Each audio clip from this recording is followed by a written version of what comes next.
আপনি কি বাড়ি নির্মাণ করার কথা ভাবছেন? তাহলে অবশ্যই আগে ইঞ্জিনিয়ারের ফিসটা কাইন্ডলি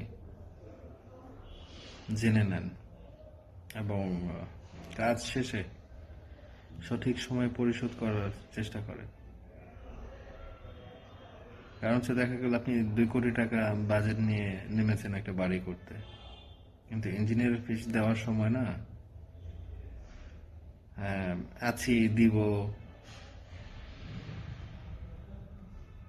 এটা করতে হয় না আসলে। এতটুকু সম্মানবোধ তো ডিজার্ভ করে একজন ইঞ্জিনিয়ার। মানে এটা নিয়ে বারবার বলার কিছু নেই যে আপনার বাড়ি ড্রয়িং করে দিয়েছে একজন ইঞ্জিনিয়ার, সে বারবার আপনার কাছে একটা পানের দোকানদারের মতো টাকা চাইবে। দেখা হলে টাকা